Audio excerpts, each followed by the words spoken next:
Bienvenue à tous. Dans notre 3e édition, deux personnalités pleines d'entrain, Dominique Godefroy, président de Bioclimat 19, lors d'une action de sensibilisation sur le climat, et Anne Camus et la toute nouvelle association Zéro déchet de Brive. 15 associations autour d'une urgence, celle du changement climatique ou comment alerter le public sur une catastrophe annoncée. C'est une démarche de l'association Bioclimat 19 lors d'une opération dans la rue, en marge de la foire du livre de Brive. Selon son président, Dominique Godefroy, ce n'est pas une mince affaire que d'éveiller les esprits sur le danger du réchauffement climatique. Il va nous en cuire si on ne fait rien. Tel était un des slogans de l'association à la rencontre des écrivains.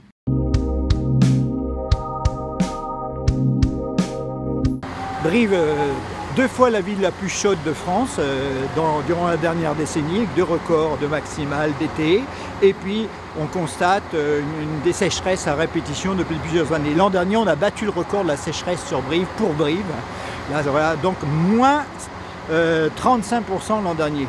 608 mm, si je me rappelle mieux, au mieux des 910 qui était la norme jusque-là.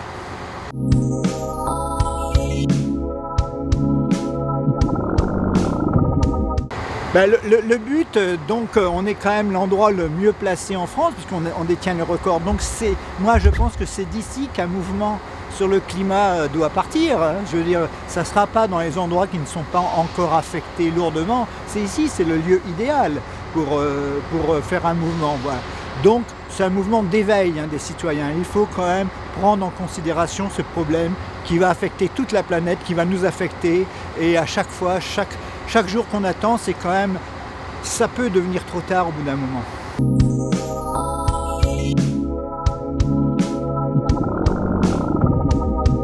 Attirer les gens sur le problème du réchauffement climatique, c'est pas une sinécure. Parce que je pense que nos cerveaux n'arrivent pas à concevoir ce que ça veut dire de vivre avec plus 2, plus 3, plus 5 degrés. On est incapable, mais tout le monde.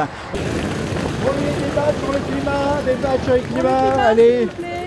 N'oubliez pas, on pourrait, par exemple, les températures vont monter de 20 ou 30 degrés, je crois que les gens ils seraient au même point. Donc, c'est une incapacité de projection, et ça a été expliqué, j'ai entendu d'ailleurs des très bons émissions sur France Culture, cette incapacité qu'on a de projeter. Donc ça, c'est le problème à dépasser. Le climat, il y en a plein de distributeurs, ça montre que vous êtes concernés comme tout le monde.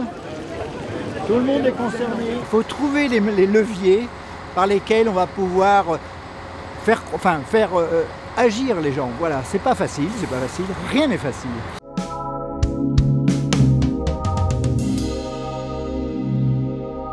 On voulait profiter qu'il y a énormément de monde. La foire du livre, ça attire 60 000 personnes à Brive. C'est certainement l'événement dans l'année qui attire le plus de gens.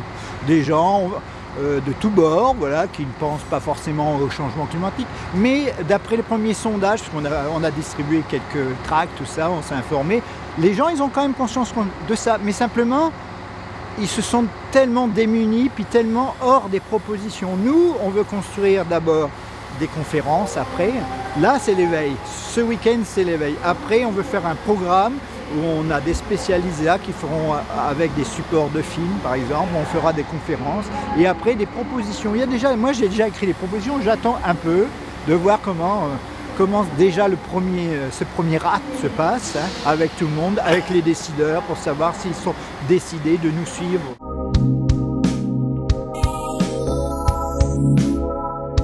Forcément, à un moment, les gens vont commencer à souffrir. Tant que je pense qu'ils sont... Enfin, il y a des gens qui commencent à souffrir, mais ils sont loin, c'est souvent les gens les plus fragiles sur la planète, c'est ça.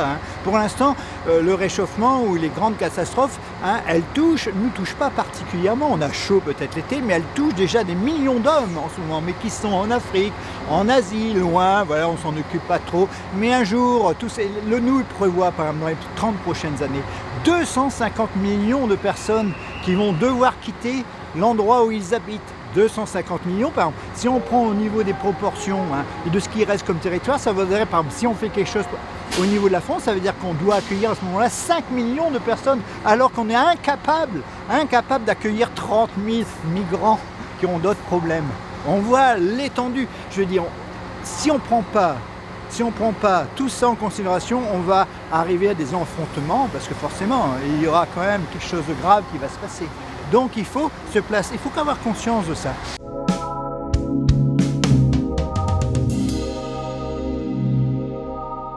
Ah ben oui, moi comme je suis botaniste, ça veut dire que je suis sur le terrain, ça veut dire que je rencontre beaucoup de gens, surtout des paysans d'ailleurs, des gens de la terre, quoi, voilà. Et eux, j'en vois là, plein sur Brive qui se plaignent du dépérissement des chênes, tout ça. Ils n'avaient jamais vu ça dans leur vie. Depuis quelques années, voilà, j'en ai plusieurs, c'est pas un témoignage isolé, c'est d'autres. Après, il y en a un autre, par exemple, qui m'a parlé de sa pâture qui était inondée l'hiver. D'ailleurs, il y avait un beau papillon qui a une protection nationale qui a disparu. Le licène des marais, voilà, il a disparu de cette zone parce que ça ne se fait plus depuis quelques années. Voilà. Donc on voit que la nature, qui avait une certaine fonction jusque récemment, commence à perdre certaines de ses fonctions.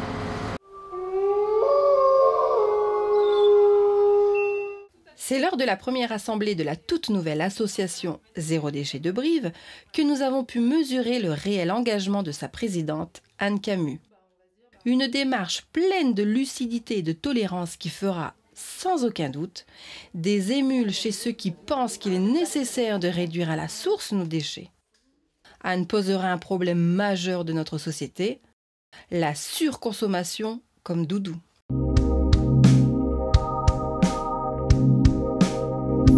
J'ai mis littéralement, on peut dire ça comme ça, le nez dans les déchets, quoi, et je me suis rendu compte qu'en fait, toute notre société de consommation, voilà, en fait, tout ce qu'on faisait, tout ce qu'on achetait, en fait, ça menait à des montagnes de déchets, à des océans de plastique. Et donc, j'ai décidé de voir, en fait, dans ma vie de tous les jours, dans ma consommation, ce que je pouvais changer, quoi. Et donc, la première chose, en fait, ça a été justement de trier les biodéchets, en fait, les séparer de ma poubelle. Et là, je me suis rendu compte qu'en effet, c'est bien. Quand on cuisine beaucoup comme moi, ça peut être certaines semaines, en fait, la moitié de la poubelle, en fait. Donc, on a installé un composteur dans le jardin. Et ça a été vraiment le premier pas. J'ai besoin, en fait, de croire vraiment dans les choses dans lesquelles je dois m'investir, que ce soit par le travail ou dans le côté associatif, quoi. Et c'est pour ça que c'est devenu une passion. C'est clair qu'il y a 4 ans, il y a même 4 ans, on m'aurait dit tu seras à fond dans la lutte contre les déchets. Les déchets, c'est pas glamour, hein, comme on dit. Hein. Mais vraiment, en fait, c'est un enjeu de société, quoi.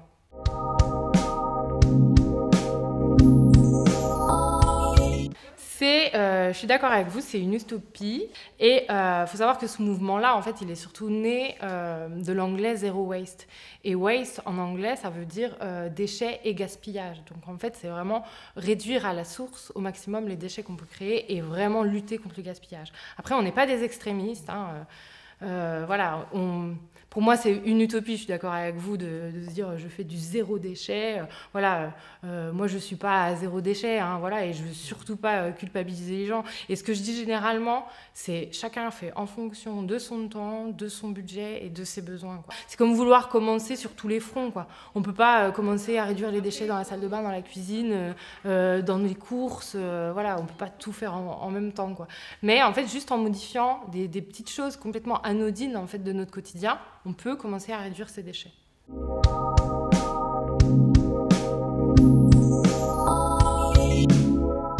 Moi j'y crois. Hein. Après j'ai peut-être un côté utopiste, mais je suis très optimiste et surtout en fait je vois aussi. Après il y a des gens, il faut savoir les aborder de différentes manières. Il y a des gens qui sont hyper sensibles à la cause environnementale, ça il n'y a pas de souci. Il y a plus des gens qu'on va devoir faire réfléchir aussi sur le porte-monnaie. Vous pouvez faire des économies, clairement, en fait, ce mode de vie-là, il mène à faire des économies, parce que le but, c'est de vivre mieux avec moins, d'arrêter d'être dans cette surconsommation, de j'en ai plein dans les placards, j'ai 12 kilos de pâtes d'avance, et c'est bien, et je me sens bien. Enfin voilà, la surconsommation, ça peut être représenté comme un doudou aussi, mais je pense qu'on n'est plus de cette génération qui a connu la guerre, hein, c'est l'expression, hein, qui a connu la guerre et qui avait besoin, enfin voilà, c'était un besoin de faire des stocks au cas où on manque. On est dans une société justement où il y a trop. Donc en fait, c'est un peu revenir aux fondamentaux. Après, il y a d'autres personnes qui vous parleront de minimalisme. Voilà, c'est vivre avec juste le minimum. Mais voilà, mais en fait, on peut tous faire... Enfin, voilà, que ce soit refuser la petite poche en papier que la boulangère nous donne des fois 2 fois par jour, quand on va 2 fois par jour à la boulangerie. Ça, c'est déjà un acte pour réduire ses déchets, quoi.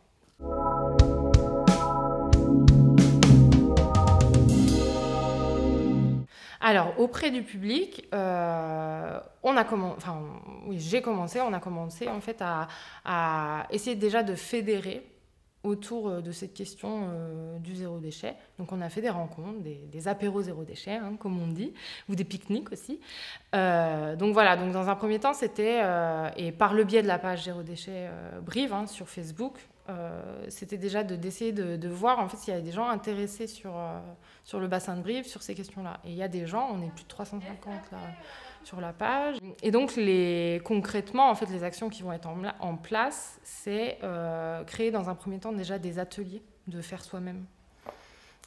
Comment je peux faire ma lessive pour 3 € pour un mois, comment justement avec des vieux draps je peux fabriquer mes poches en tissu pour aller chercher mes produits au marché, et il y a aussi cet accompagnement en fait au niveau des courses, parce que je me suis rendu compte, et parce qu'on l'a vécu aussi avec mon ami, que des fois on n'ose pas en fait, on n'ose pas aller avec sa boîte acheter son fromage, on a l'impression de déranger son fromager, son boucher, son poissonnier, ou alors qu'on va être regardé avec des yeux de merlan-frit parce qu'on est considéré comme des fous, et en fait pas du tout en fait. C'est vraiment pour dire aux gens qu'il faut oser, on est consommateur, hein, acheter c'est voter. Acheter c'est voter clairement, et j'ai le droit en fait de faire ce que je veux en fait avec l'argent que je gagne, quoi, et de le consommer peut-être pas forcément différemment, hein. On peut faire ses courses zéro déchet avec ses boîtes dans une grande surface, dans un supermarché, voilà.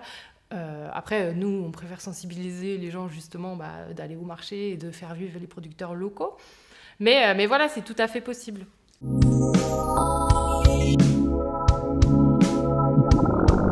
Ce qui me tiendrait à cœur, c'est surtout en fait au niveau des grandes et moyennes surfaces, en fait. Le fait qu'on accepte, enfin qu'ils acceptent en fait de nous servir dans des boîtes, parce qu'actuellement en fait ça se fait bien chez les artisans. Il n'y a pas de souci, que ce soit sur les marchés ou dans les petites boutiques, voilà, de centre-ville. En grande surface, c'est un peu plus compliqué.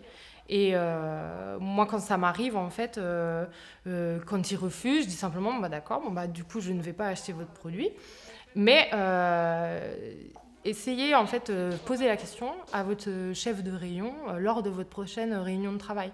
Parce que je me dis qu'en fait, si ces questions-là, elles ne sont pas posées, et même s'il n'y a pas de réponse pour l'instant, en fait, je me dis qu'à force de les poser, à force qu'il y ait des personnes qui les posent, justement, c'est ça qui fera changer les choses.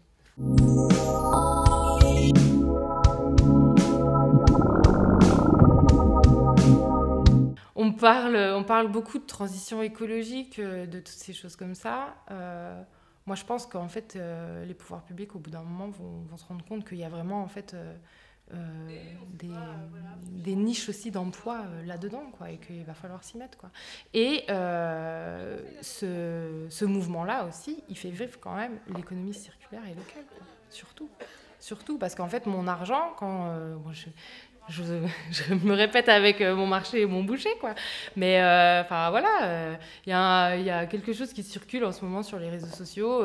C'est quand vous achetez un produit local ou bio, tout ça, vous payez des cours de musique à un enfant, vous payez une salle de sport à une maman l'année. Et en fait, c'est vraiment ça, quoi. C'est l'impact de notre argent qui reste dans le local. Après, moi, je suis pas contre la mondialisation. La mondialisation, elle a quand même aussi elle a amené certaines bonnes choses, quoi, mais je pense qu'en se recentrant en fait sur les territoires et sur la localité, peut-être qu'aussi on aurait peut-être plus d'emplois. Après, moi je sais pas, hein, je suis pas économiste, je suis pas stratégique, je ne sais quoi. Je vois juste que moi quand j'achète mes légumes, je sais que ça fait vivre mon maraîcher, quoi.